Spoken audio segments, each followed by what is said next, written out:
Hi welcome back to our channel. ఈ వీడియోలో మనం సిలబస్ని ఎలా డౌన్లోడ్ చేసుకోవాలి, ప్రీవియస్ క్వశ్చన్ పేపర్స్ ఏ వెబ్సైట్లో నుంచి డౌన్లోడ్ చేసుకోవాలి అండ్ ప్రిపేర్ అవ్వడానికి బెస్ట్ బుక్స్ ఏంటి అనే విషయాల గురించి ఈ వీడియోలో చూద్దాం. ఎక్కడ వీడియోని స్కిప్ చేయకుండా చూడండి.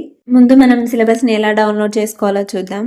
గూగుల్లోకి వెళ్ళి టీజీసీపీ గెట్ 2026 అని సెర్చ్ చేస్తే ఫస్ట్ వచ్చే వెబ్సైట్లోకి వెళ్తే ఇలా ఓపెన్ అవుతుంది. ఆ పేజ్ని కాస్త పైకి స్క్రోల్ చేస్తే సిలబస్ అనే ఆప్షన్ కనిపిస్తుంది. దానిపై క్లిక్ చేయండి. క్లిక్ చేయగానే మనకి ఇలా పేజ్ ఓపెన్ అవుతుంది. ఇక్కడ అన్ని సిలబస్లు మనకి కనిపిస్తాయి. మీకు కావాల్సిన సిలబస్ని డౌన్లోడ్ చేసుకోండి. Previous years question papers 2 websites నుంచి డౌన్లోడ్ చేసుకోవచ్చు. ఒకటి గూగుల్లోకి వెళ్ళి తెలంగాణ ఈ లైబ్రరీ అని టైప్ చేస్తే ఫస్ట్ వచ్చే వెబ్సైట్లోకి వెళ్తే అక్కడ previous years question papers links కనిపిస్తాయి. వాటిని క్లిక్ చేసి మనం డౌన్లోడ్ చేసుకోవచ్చు.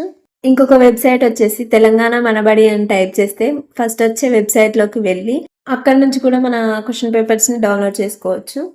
ప్రీవియస్ క్వశ్చన్ పేపర్స్ గురించి ఎందుకు చెప్తున్నానంటే వాటిని డౌన్లోడ్ చేసుకొని ఒకసారి చూస్తే ఏ టాపిక్ నుంచి ఎక్కువ క్వశ్చన్స్ అడుగుతున్నారని మనకు ఒక క్లారిటీ వస్తుంది. మీరు ఇంకా ప్రిపరేషన్ స్టార్ట్ చేసినా చేయకపోయినా ఇంకా 1 మంత్ ఉంది. ఇప్పటి నుంచి చదివినా మంచి ర్యాంక్ సాధించవచ్చు. ప్రిపరేషన్కి బుక్స్ కూడా చాలా ఇంపార్టెంట్. సిపి గెట్ ప్రిపరేషన్కి one of the best book Vijetha competitions అని చెప్పొచ్చు. ఈ బుక్లోంచి ప్రిపేర్ అయినా కూడా మంచి ర్యాంక్ సాధించవచ్చు. అండ్ డిగ్రీకి ఏవైతే బుక్స్ వాడామో వాటిని కూడా ప్రిఫర్ చేయొచ్చు. జేతా కాంపిటీషన్స్ అయితే అన్ని బుక్ స్టోర్లో అవైలబుల్ ఉంది. 499 అట్లా పడుతుంది ఒకటి. ఈ బుక్లో కూడా ప్రీవియస్ ఇయర్స్ క్వశ్చన్ పేపర్స్ ఉంటాయి. టేబుల్స్, మోడల్ క్వశ్చన్ పేపర్స్తో పాటు స్టడీ మెటీరియల్ కూడా ఉంటుంది దీంట్లో. మీ సిలబస్ని ముందు పెట్టుకొని ఏ టాపిక్స్ అయితే ఉన్నాయో వాటిని టిక్ చేసుకొని చదవండి. ఎందుకంటే దీంట్లో ఎక్స్ట్రాగా సెట్ నెట్ వాళ్ళ సిలబస్ కూడా ఉంటుంది. అందుకోసం ఆల్మోస్ట్ అన్ని సబ్జెక్ట్స్కి విజేత కాంపిటీషన్స్ మెటీరియల్ ఉంది. దీంతో పాటు మనం డిగ్రీకి ఏవైతే బుక్స్ ప్రిఫర్ చేసామో ఆల్మోస్ట్ అందరు చరణ్ పబ్లికేషన్ ప్రిఫర్ చేస్తారు కదా, వాటిని కూడా చదవాలి. చదవడంతో పాటు మన పాయింట్ ఆఫ్ వ్యూలో నోట్స్ ప్రిపేర్ చేసుకోవాలి. ఎలా అంటే ఒక టాపిక్ చదివి స్మాల్ పాయింట్స్గా కన్వర్ట్ చేసుకోవాలి దాన్ని. ఇలా ప్రిపేర్ చేసిన నోట్స్ క్విక్ రివిజన్కి యూజ్ అవుతుంది.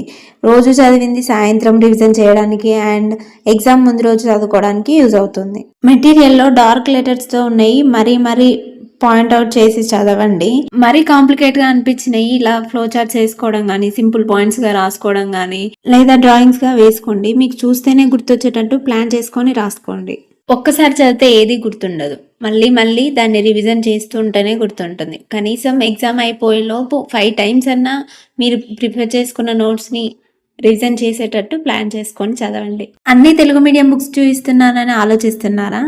అయితే ఎగ్జామ్ తెలుగు, ఇంగ్లీష్ 2 లాంగ్వేజ్లలో ఉంటుంది. మనం పీజీ ఇంగ్లీష్లో ఉంటుంది కానీ ఎంట్రన్స్ మాత్రం తెలుగులో కూడా రాయొచ్చు. తెలుగు మీడియం బ్యాక్గ్రౌండ్ ఉన్న వాళ్ళు ఏం భయపడకండి. మనం కూడా మంచి ర్యాంక్ సాధించవచ్చు కొంచెం కష్టపడితే. వీడియో నచ్చితే లైక్ చేయండి, మీ ఫ్రెండ్స్కి షేర్ చేయండి. ఎందుకంటే గ్రామాల్లో ఉన్న వాళ్ళకి తెలియాలంటే సోషల్ మీడియా ఒక్కటే ఆధారం. మన ఛానల్ని సబ్స్క్రైబ్ చేయడం మాత్రం మర్చిపోకండి. సిపి గెట్కి అప్లై చేద్దాం అనుకుని ఇంకా చేసుకొని వాళ్ళు ఇప్పుడే అప్లై చేసుకోండి. లాస్ట్లో ఇబ్బంది అవుతుంది. ఐ హోప్ ఈ వీడియో అందరికి నచ్చిందని నేను అనుకుంటున్నాను. మళ్ళీ నెక్స్ట్ వీడియోలో కలుద్దాం. బాయ్.